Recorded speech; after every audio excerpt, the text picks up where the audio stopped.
Ngayon mga ate at kuya, makikipag-usap daw si PRRD kay PBBM. Kasi siyempre na-take down yung kanyang program. 'Di ba gikan sa masa para sa masa, once a week lang nga yan eh, twice a week. So, suspended. Even yung buong station ng SMNI suspended dahil lang doon sa dalawang programs na dama yung iba. 'Di ba? Buong stasyon.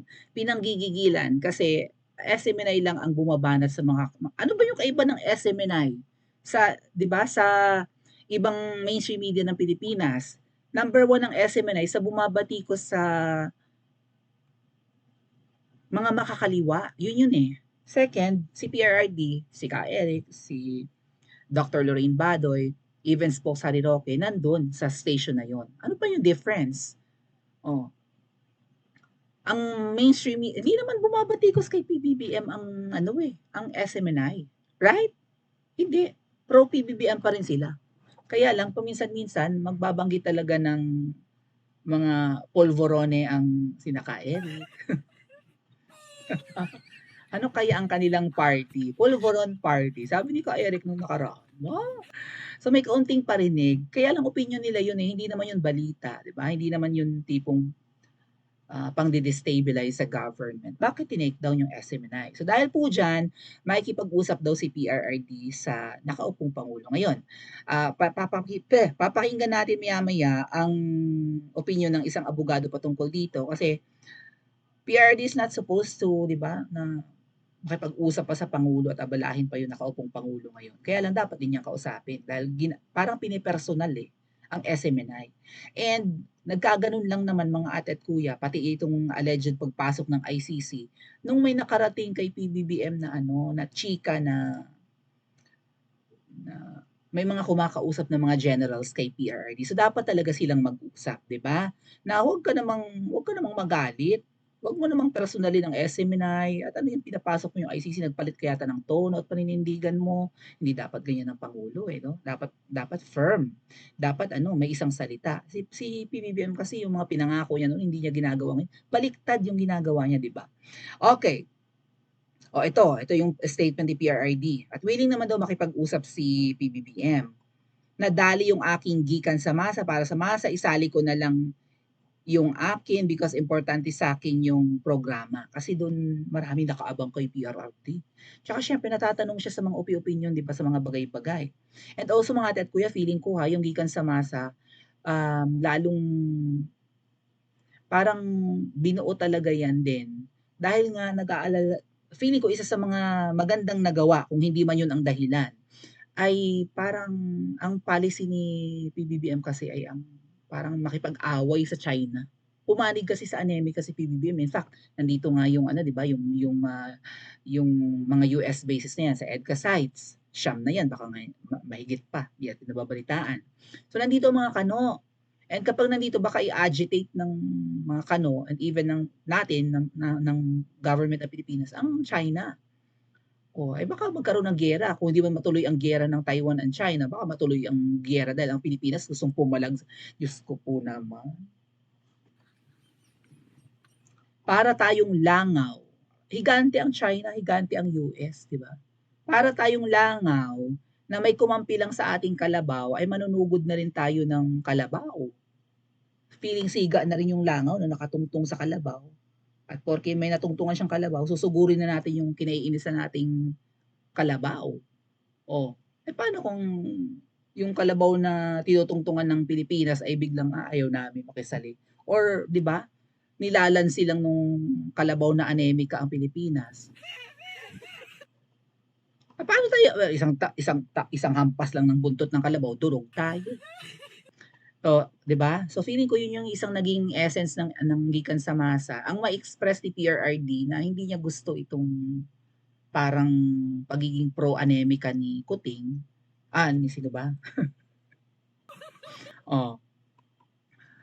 And inilalagay niya sa alanganin ang Pilipinas. In fact, nadulas niya si Barney nung nag-live nung nakaraan. Hindi pa, sabi niya, hindi pa na, we don't know what the future holds, ganun-ganun si Barney, baka magkagulo pa. Ganun. Parang si Barney aware din na magkakagulo eh. Pero ikaw, Barney, parang wala kang pakialam sa Pilipinas. Mapapariwara tayo sa mga policies ni PBBM, pero akala ko ba para ka sa Pilipinong inamoy ka, thinking Pinoy ka pa naman. O hindi ka naman nag-iisip, wala kang pakialam sa mga Pilipino, DH ka ng mga DH, wala ka rin pakialam sa mga OFWs. Animal.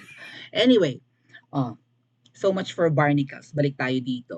I do not want to confront the president, but rather I'd like to talk to him indirectly kung bakit ganon. As far as I'm concerned, I have not crucified him, not even criticized him severely. Sino ang binanatan ni PRRD?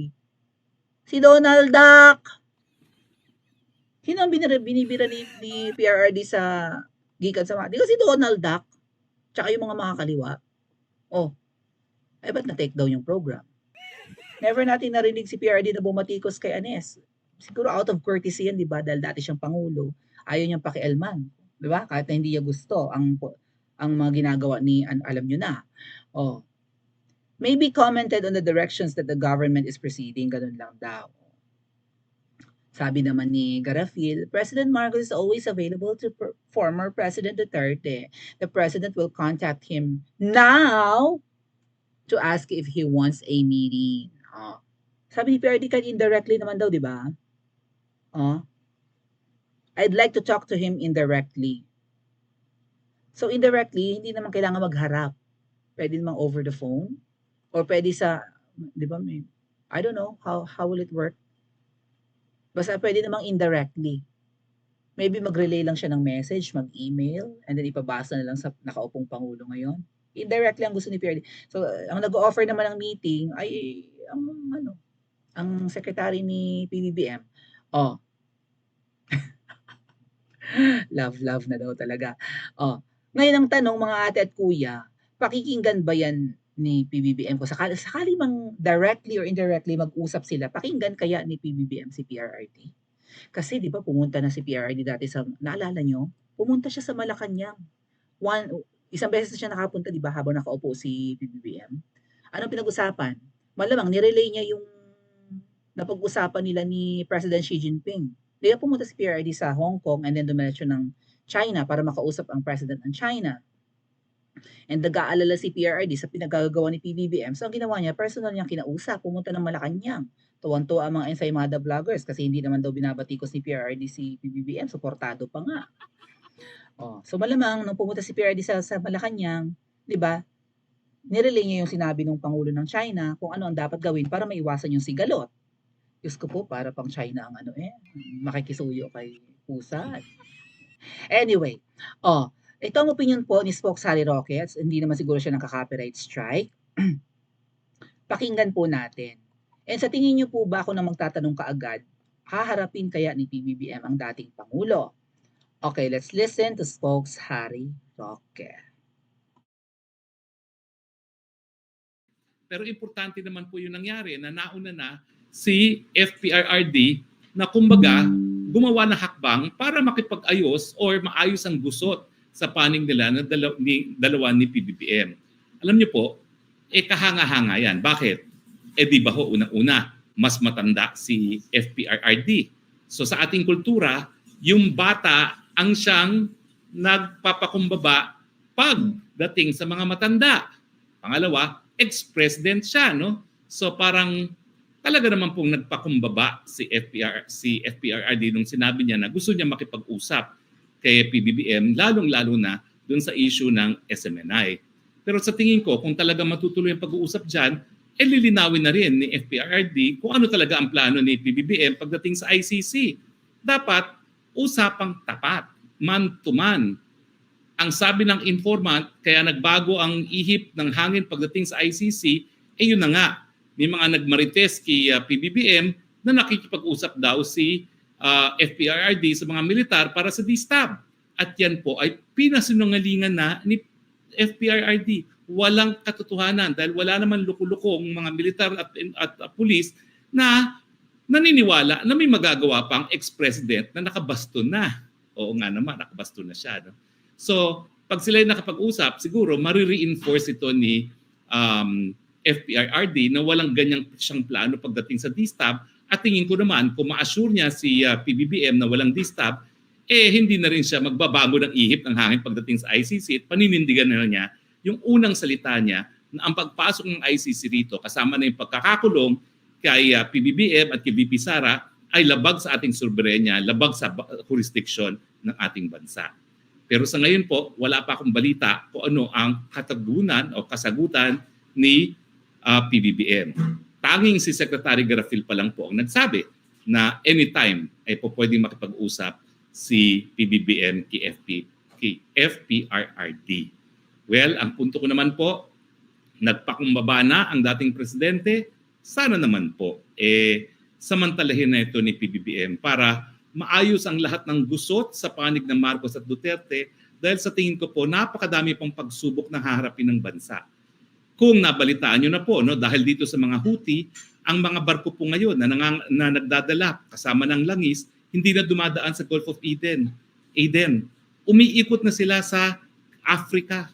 So, ang ibig sabihin niya, natitriple na ang cost of transportation ng mga langis natin. Yan po ay magta-translate sa mas mataas na presyo na naman ng langis. At pag tumaas ang presyo ng langis, lahat ng presyo ng bilihin tataas na naman. Bukod pa dyan, mukhang lumalala po, no? Dahil talagang nagputo ko na pag sa panig po ng Hezbollah dyan sa border ng Lebanon at ng Israel at ng Amerika. Dati, mga pakunti-kunti lamang putukan. Pero ngayon, all-out putukan na po. So bukod sa Gaza, pumutok na po yung labanan sa panig ng Israel at ng sa parte ng Lebanon na ang mga lumalaban doon ay suportado ng Iran. Alam naman natin na ang Iran din ay isang major oil exporting country. No? So kinakailangan, fasten your seatbelts po dahil matindi po ito kapag kumalat ang gulo sa gitnang silangan at ngayon po, sa ayaw at gusto natin dahil sa ginagawa ng Houthi na hindi na dumadaon ng mga barko ngayon sa Gulf of Aden, talaga pong tataas ang presyo ng langis at petrolyo at ang presyo ng lahat pa ng bilihin. Ayan. So, mukhang maraming magiging challenge, 'di ba? Hindi lang po ang Pilipinas, kundi yung ibang bansa pa. Kapag tumaas po kasi yung presyo ng langis, ayan ang ginagamit sa logistics, 'di ba? Sa pagbabiyahe ng mga produkto, both imported and exported or ganon, whatever. Oh, di mamahal ang mga bilihin. Ay may mga smugglers pa. Kala ko ba bilang ng araw ng mga smugglers? May mga hoarders din, mga sindikato na gusto nila tumaas ang presyo. May mga nagmamanipulate na nga ng presyo ng bilihin. Tapos ganyan pa, no? May napipintong pagtaas ng presyo ng langis na madadamay lahat. So magiging mabigat ang mga pamumuhay natin. Sabi nga ni Spokesman Rocky, brace yourselves. Tapos gustong-gusto pa ng gulo gustong-gusto pa, di ba? Ang tapang-tapang ni PBBM pagdating sa pagpalag sa China. Matapang din kaya siya sa kanyang asawa. So dapat sila mag-usap ng Pangulo. But ano sa tingin niyo mga ate at kuya? Makikipag-usap kaya si PBBM kay PRRD? Harapin kaya siya kahit na nagsabi na yung kanyang press secretary, ayan, or PCO secretary, na open naman daw at available para makipag-usap. Makipag-usap kaya si PBBM? Lalo na sa usapin na yun ng na destabilization kuno, na si PRRD daw ang kinakausap para mapatanggal. At dahil doon ang nangyari, ayun na, 'di ba? Na-suspend ng SMNI, pinapasok na di umano ng ICC, magpapalit na siya mukhang magpapalit na siya ng sinabi. Dati ayaw niya, ngayon parang payag na siya. Tapos andito pa ang mga kano. So parang mukhang papalag din si PBBM kay PRRD, no? Harapin kaya niya si PRRD dahil gustong-gusto siyang makausap. Parang gusto lang siyang i-assure ng ating dating Pangulo na walang destabilization, wala kaming balak na ganyan. Ako'y matanda na, di tungkod na. Ayoko nga Pilipinas ay gumawang gewang. Tuloy mo lang trabaho mo, suportado kita tapos. 'Di ba? Harapin kaya ni PBBM si PRRD? Lalo na ngayon may pulburon video. Picture pala. Paki-comment nga po sa comment section at mag-like and subscribe din po kayo. Inaasar, 'di ba?